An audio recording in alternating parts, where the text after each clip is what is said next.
বন্ধুরা, ভিডিওটা যদি ভালো লেগে থাকে তাহলে একটা লাইক করবেন, কমেন্ট করবেন, চ্যানেলটা সাবস্ক্রাইব করে পাশে থাকবেন। ধন্যবাদ আপনাদের সবাইকে আমাদের পাশে থাকার জন্য। টুনটুনি পাখি আর কালো কেউ একসাথে তারা কলা গাছ লাগিয়েছে, যার যার খেতে সে কিন্তু টুনটুনি পাখি অনেক যত্ন করতো তার কলা গাছ খেতে। টুনটুনি পাখি তার খেতে পানি দিত, অনেক যত্ন নিত, কিন্তু এদিকে গড়ি খাওয়া তার খাতে কোনো যত্ন নিত না, শুধু দুজন শুধু খালি ঘুম পাড়তো। এভাবে তারা কাজ করতে থাকে। মা, আমাদের বাগানে কলা ধরেছে, কলা পেকেও গেছে, তাহলে আমরা বিক্রি করতে কবে যাবো? মা, তুমি যাবে না বিক্রি করতে? হ্যাঁ বাবা, যাবো, কলা বিক্রি করতে যাবো, আজকে যাবো, চলো যাই, কলা পেরে নেই আমরা, চলো। টুনটুনি আর তার ছেলে তখন দুজনে 2 হাজি কলা পেরে নেয়, তখন তারা বিক্রি করতে চলে যেতে থাকে উড়ে। তখন কালু কাবা দেখতে পায়, তখন তাকে দাঁড় করিয়ে রাখে। টুনটুনি আপু, দাঁড়া, এত চালো করে উড়ে তুমি কোথায় যাচ্ছ? কলা কোথায় পেলে দিলাম তুমি কিছু বুঝতে পারছি না। ঘুরে আপু, এখান থেকে সরে দাঁড়া, আমাকে কলা বিক্রি করতে হবে, আমার কাছে সব কলা পেকে গেছে, কিন্তু তুমি এখানে দাঁড়িয়ে কি করছো? আমাকে দাঁড়া করালে কেন বলো? এটা কিভাবে সম্ভব? আমার কাছে কলা তো একটাও পাকলো না, আমরা তো একসাথে গাছ বুনেছিলাম, তাই না? তাহলে তোমারটা পেকে গেল, আমারটা পাকলো না, কারণটা কি? আমি তো কোনো কিছুই বুঝতে পারছি না, মাথায় আমার কোনো কিছু একদমই ধরছে না। ঘুরে আপু, সরো এখান থেকে, আমাকে বাজারে যেতে হবে, রোদ উঠে যাচ্ছে, আমার বাচ্চা নিয়ে যেতে হবে, আসার সময় তোমার কলা কাটা আমি দেখে আসবো, কি করতে হবে আমি আসার সময় বলে দেবো তোমাকে। এসব কথা বলে তখন টুনটুনি পাখি তার সন্তানকে নিয়ে তখন তারা দুজনে কলা বিক্রি করতে উড়ে যায়। দিকে গরিকাও অবাক হয়ে যায়, তখন তার ক্ষেত্রে সে উড়ে চলে যায়। তখন তার কলা বাগান থেকে সে অবাক হয়ে যায়, তখন সে বলতে থাকে, এটা কিভাবে সম্ভব? আমরা একসাথে কলা গাছ লাগালাম, তারটা পেকে গেল, আমাদের পাকলো না। সে অবশ্য কোনো জাদু টনা করেছে আমার মনে হয়, আসলে আমি জিজ্ঞেস করবো তার কাছে। ঘড়ি তখন সেখান থেকে উড়ে চলে যায়, উড়ে গিয়ে কালুর কাছে বসে সবকিছু কালুর কাছে বলতে থাকে। ঘড়ি, তুমি কোনো চিন্তা করো না, টুনটুনি পাখি আসলে তার কাছে আমি জিজ্ঞেস করবো যে কলা কিভাবে পাকাতে হয়, তার কলা চালু করে কিভাবে পাকলো, আমাদের কলা পাকলো না? আমরা তো একসাথে গাছ লাগিয়েছিলাম, তাই না? তাহলে তারটা পাকলো, আমাদের কেন পাকলো? আমি তো কোনো কিছুই বুঝতে পারছি না। এদিকে টুনটুনি পাখি কলা বিক্রি করতে করতে বিকাল হয়ে যায়, তখন টুনটুনি পাখি ফিরে চলে আসে কালু কাবার বাগানে। এসে তার বাগানে কলা গাছের গোড়ায় কোনো পানি নেই, মাটি একদম ভিজানো, একদমই শুকনা। দ্বিতীয়ত তার বাগানে অনেক ঘাস। ঘরে আপু, দেখো তোমার বাগানে অনেক ঘাস আছে, কলা গাছের গোড়াগুলো একদম হচ্ছে শুকনা, একটু পানি নেই। তোমাদের কলা গাছের যত্ন করতে হবে, গাছগুলো তুলতে হবে, গোড়া পানি দিতে হবে, যত্ন করতে হবে, তাহলে সে কলা চালু করে পাকবে, না হলে কলা কিভাবে পাকবে বলো? তোমার তো কোনো কাজই করো নি। গরিবকে তো আমি কতবার বলেছি চলো গাছগুলো পরিষ্কার করে, তোমার কোনো কথা শুনে না, তখন শুধু বলে খাটের উপরে শুয়ে তখন ঘুম পেরেছে, আমার কাজই করতে দেয় না, ও নিজেও কাজ করেনি। ও এখন শুধু গেলে আমাদের হচ্ছে না, তুমি মনে হয় কাজ করেছো, তুমি মনে হয় ঘুমাওনি, শুধু গেলে আমাদের দিচ্ছ, তুমি তো কোনো কাজ কাম করো নি। টুনটুনি আপু, তুমি ভালো করে বলো তো, শর্টকাট করে রাস্তা আছে, কলাটা কিভাবে পাকানো যায় চালু করে, তাহলে আমরা বাজারে বিক্রি করতে পারবো, আমাদের টাকা পয়সা একদমই নেই, বলো না আপু কিভাবে কলা বিক্রি করবো?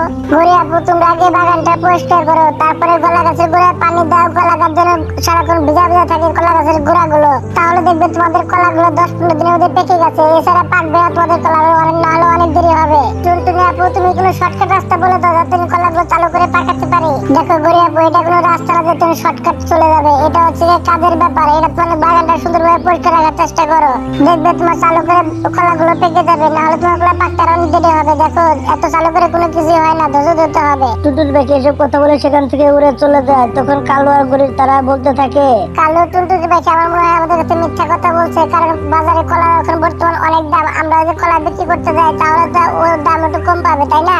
কলা বেশি উঠলে দাম তো একটু কমে যাবে, এই কারণে সে আমাদের কাছে মনে মিথ্যা কথা বলছে।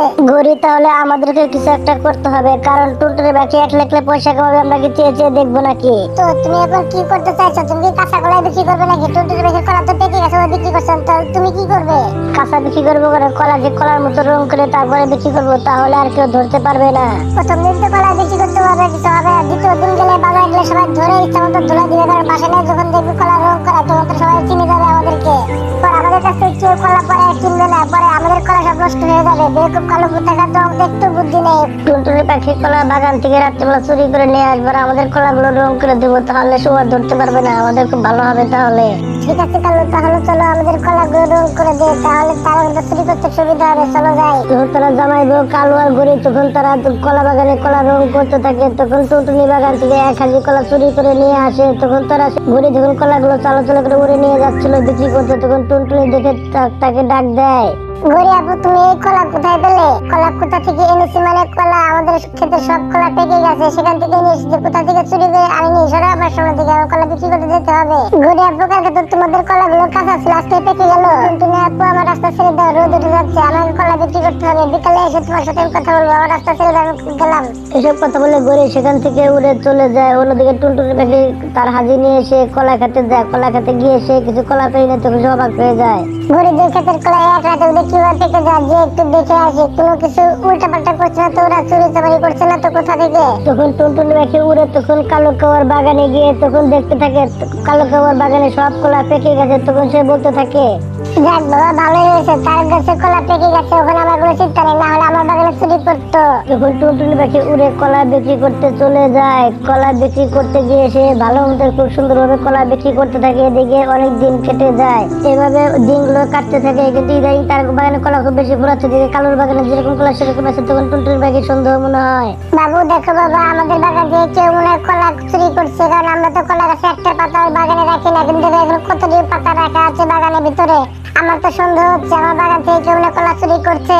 হ্যাঁ মা তুমি সত্যি কথা বলেছো, দেখো এই গাছটাতে কালকে আমরা একটা কলা হাত দিইনি, তো সেই গাছে আজকে কোনো কলা নেই, মাত্র দুটো কলা আছে। আর কলাগুলো কোথায় গেল? আমার মনে হচ্ছে কেউ না আমাদের বাগানে প্রতিদিনই কলা চুরি করছে, হয়তো আমরা বুঝতে পারছি না। বাবু তুমি সত্যি কথা বলেছো, যে কেউ হোক না কেন আমাদের বাগানে চুরি করছে প্রতিদিনই, কারণ আমরা তো আমরা জানি না, তাই আমাদের আজকে সারা পাহারা দিতে হবে। চালু করে চলো বাগানে যা রান্না করে খাওয়া দাওয়া করে চলে আসবো। টুনটুনি একটা ছেলে চালু করে কিছু কলা নিয়ে গিয়ে বিক্রি করে দিয়ে তারপরে তারা চালু করে চলে আসে, বাসায় এসে রান্না বাড়া করতে থাকে। বাবু চলো আমাদের খাবার হয়ে গেছে, খাবারগুলো বেঁধে নাও, আর খেতে গিয়ে খাবো খাবার, এখানে খেলে আমরা চোরকে ধরতে পারবো না। আজকে তো চোরের খবর আছে, চালু করে আমাদের যেতে হবে খেতে গিয়ে চোরটাকে ধরতে হবে, চলো খেতে নিয়ে আমরা খাবার খাবো। তখন টুনটুনি পাখি তার সন্তানকে নিয়ে সন্ধ্যা হতে ক্ষেতের ভিতরে গিয়ে লুকিয়ে পড়ে তার সন্তানকে নিয়ে চোরকে ধরার জন্য। কালো টুনটুনি পাখি কলা বিক্রি করে খুব মজা পাচ্ছে, কারণ কলাগুলো অনেক ভালো, টাকাও আসছে পকেটে, কোনো খাটনি ছাড়াই, তাই না? ঘুরি আজকে কলা করা বেশি করে চুরি করতে হবে, কারণ কালকে আমি মামার বাড়ি যাবো, চিন্তা ভাবনা করছে কালকে মামার বাড়ি এক হাতে কলাই নিয়ে যাবো, কলা একটু বেশি করে চুরি করতে হবে আজকে। কালো আর গরি তখন রাত হওয়ার জন্য অপেক্ষা করতে থাকে। যখন অর্ধেক রাত হয়ে যায় তখন তারা কলা চুরি করতে বের হয়ে যায়। যখন কালো আর গরি কলা চুরি করবে তখন টুনটুনি পাখি দেখে নেয়, ও কালো আর গরি তাহলে আমার ক্ষেতের কলা চুরি করছে, আমি তো জানতাম না কালো আর গরি যে আমার ক্ষেতে এত কলা চুরি করতেছে প্রতিদিনই। বাবু বাবা লাঠিটা নাও, আজকে ইচ্ছা মতো ওদেরকে ধুলাই দিতে হবে, না হলে ওরা কিন্তু আমাদেরকে মেরে দিবে, মাথায় রেখো, ওকে কিন্তু ইচ্ছা মতো ধুলাই দিবে আজকে। দেখো মা কালো কাস্টম কিভাবে ধুলাই করে আমাদের বাগানে কলা চুরি করা, ও কত কলা চুরি করেছে হিসাব কিতাব ছাড়া। ওখানে আমি বড় হয়ে গেছি না, ওখানে আমি ছুটি নি, দেখো ইচ্ছা মতো ধুলাই দিবে আজকে কাওয়াকে, আমি ইমন মারা মারবো, তোর চুরি করার শিক্ষা দিয়ে দিবো ওকে আজকে আমি। ওখানে করে কলা চুরি ওখানে ইচ্ছা মতো ধুলাই চুরি করে লাঠি দিয়ে এমন ভাবে মারতে থাকে, তখন তারা তাদের হাড্ডি গুড্ডি সব একখানে হয়ে যায়, এমন ভাবে মারতে থাকে। কালো কাওয়াকে আর গরিব ইচ্ছা মতো ধুলাই করতে থাকে। বাবু মারো মারো ইচ্ছা মতো মারো, আজকে মনে থাকলে তুমি মারো, যাতে না আর কেউ চুরি করতে কোথাও না যায়, এমন ভাবে মারবে হাত তো ভেঙে যায়। মারো মারো জোরে জোরে মারো, চালো চালো করে মারো। কালো টুনটুনি পাখি নিয়ে পাগল হয়ে গেছে, এমন ভাবে মারছে হাত দিয়ে ভেঙে ফেলেছে। চালো করে ভাগে করতে না হলে জানটা নিয়ে নিয়ে চালো করে ভাগে এখান থেকে। কালো আর গরি সেখান থেকে কোনো মতো নিজে জান নিয়ে সেখান থেকে পালিয়ে উড়ে চলে আসে। এদিকে টুনটুনি তার সন্তান অনেক খুশি হয়ে যায়। এদিকে সকাল হয়ে যায়, গরি তো বিছনা থেকে উঠতেই ছিল না, তখন তার হাড্ডি গুড্ডি সব একখানে করে ফেলেছে, এমন ভাবে মেরেছে। সে তো বলতে থাকে, কালো একটু কলা পাকার জন্য দেরি করলেই হতো, আমি দেখো চুরি করতে গিয়ে কি মারটাই না খেলাম, দুবার বেটা এমন ভাবে মেরেছে হাড্ডি গুড্ডি সব একখানে ভেঙে ফেলেছে, ওখান তো আমি উঠতেই পারছি না, ওখান তো বিছনায় পড়ে থাকতে হবে কতদিন। কালো এভাবে কেউ কাউরে মারে নাকি?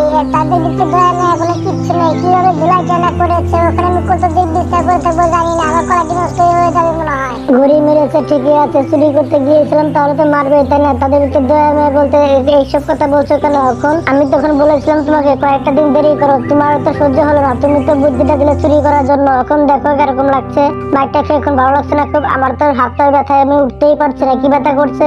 দেখেছো বন্ধুরা, যেমন কাজ করবে তেমন তার ফল পাবে, ভালো কাজ করলে ভালো ফল পাবে, খারাপ কাজ করলে খারাপ ফল অবশ্যই পাবে। হয়তো দুদিন আগে হয়তো দুদিন পরে আল্লাহ তাআলা সবাইকে ছাড় দেন, কিন্তু কাউকে ছেড়ে দেন না। বন্ধুরা গল্পটা এইভাবে শেষ হয়ে যায়। বন্ধুরা গল্পটা ভালো লেগে থাকে তাহলে একটা লাইক করবেন, একটা কমেন্ট করবেন, আর চ্যানেলটা সাবস্ক্রাইব করে পাশে থাকবেন। ধন্যবাদ আপনাদের সবাইকে আমাদের পাশে থাকার জন্য।